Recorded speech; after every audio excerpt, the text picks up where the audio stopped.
요즘 애교 필살기로 이런 것도 되게 괜찮은 어떤 것 같은데. 거요? 대헷! 네. 연예인 불법 도박 검찰이 수사 결과를 공식 발표했는데요. 자, 정확한 베팅 X까지 낱낱이 공개했습니다. 스포츠 도박 사건의 수사 결과를 발표했습니다. 연예인 7명을 포함해 모두 31명을 사법 처리했습니다. 지난주 연예계를 발칵 뒤집었던 불법 도박 파문 검찰 수사 결과와 방송가에 불어닥친 후폭풍을 취재했습니다. 지난 14일 오후 서울 고등검찰청에 많은 취재진들이 몰렸습니다. 잠시 후 오후 2시부터 이곳 고등검찰청 기자실에서 연예인 도박 사건 관련된 공식 브리핑이 있을 예정입니다. 말 많던 연예인 불법 도박에 대한 검찰 수사 발표에 관심이 집중됐는데요. 수천만 원 내지 수억 원대의 돈을 베팅하는 방법으로 도박 참가자 21명 중 도박 규모에 따라 18명을 불구속 기소하고 3명을 약속 기소하였습니다. 검찰 측에 따르면 기소된 연예인들의 도박 금액은 탁재훈 2억 9천만 원, 이수근 3억 7천만 원, 토니안 4억 원, 개그맨 공성수 씨는 무려 17억 9천만 원에 달했습니다. 결국 이 4명은 상습 도박 혐의로 불구속 기소됐는데요. 한편 상대적으로 도박 금액이 적었던 붐 앤디 양세형 씨에게는 약식 기소 처분이 내려졌습니다. 검찰에 따르면 5천만 원 이상일 경우에는 상습 도박으로 간주를 해서요. 기소 혹은 불기소 대상이 되는데 그 이하일 경우에는 단순 도박으로 치부를 해서 약식 기소 대상이 된다는 설명입니다. 이들이 도박을 한 시기는 2008년에서 2012년 사이 주로 박지성 선수 경기에 베팅을 했는데요. 축구 동호회와 연예병사 등의 친분으로 함께 도박에 빠진 것으로 알려졌습니다. 군복무를 할 때, 영회 행사 등을 할 때는 군대에서 나라에서 지급해준 휴대폰을 가지고 도박을 했다는 충격적인 수사 결과가 나왔습니다. 기소된 연예인 대부분 불법 도박에 차명 계좌를 이용했는데요. 특히 붐의 경우엔 타인 명의의 대포 통장까지 동원한 것으로 밝혀졌습니다. 다른 사람의 계좌를 돈을 주고 사서 사용을 했거든요. 이런 경우에는 전자금융거래법 위반이기 때문에요. 도박 혐의와 별개로 또 다른 처벌을 받을 수가 있습니다.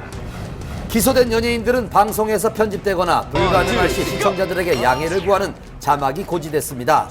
또한 방송에서 하차한 연예인들의 후임자를 찾느라 연예계는 총 비상사태입니다.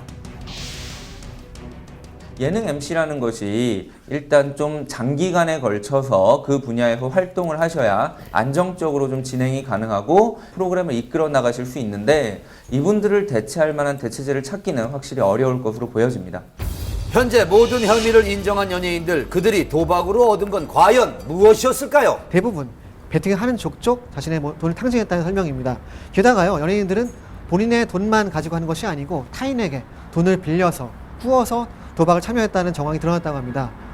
결국 이들은 돈도 잃고 명예도 잃는 두 가지를 모두 잃게 되는 최악의 국면을 맞게 된 거죠. 다음 달 6일 불법 도박에 대한 첫 공판이 열릴 예정인데요. 신중하게 결과를 지켜봐야겠습니다. 안타까운 일입니다. 세상을 떠난 고 박용아 씨 고인 계좌에서 억대 돈을 인출하려던 사람이 법정 구속됐습니다.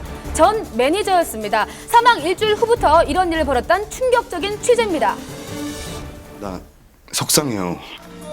한류 스타로서 일본을 넘어 아시아 전역에서 큰 사랑을 받았던 고 박용아. 고인이 떠난 지 3년이 지난 지금 또다시 믿기 어려운 소식이 전해졌습니다.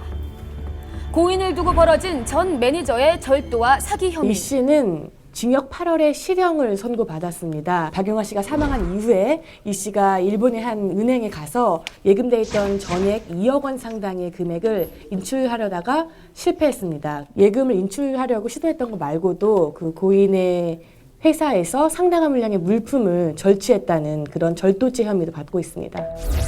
지난 2010년 고 박용아 씨의 장례식 내내 그 누구보다도 오열하며 슬픔에 잠긴 모습을 보인 전 매니저. 이제는 저 높은 하늘의 별이 되어서 늘 우리들 곁에서 반짝거릴 거라고. 항상 고인의 가장 가까이에 있던 그녀. 하지만 박용아 씨가 세상을 떠난 지 불과 일주일 만에 사건은 시작됐습니다. 고 박용아 씨의 명을 어렵게 만날 수 있었습니다. 전 매니저라는 사람이 금전적인 부분뿐만 아니라 그런 것들을 취하려고 했었다는 게 아픔이라든지 그 분노라는 거는 뭐 이루 말할 수가 없죠. 지난 3년간의 기록을 들을 수가 있었는데요. 7월 7일 날 이제 가 와서 일본 은행에서 거액을 인출하려고 시도를 했는데 가족이 시켰으니까 거액을 다 전액을 빼게 해다오. 굉장히 좀 의심적인 일이다. 한국에 있는 가족들한테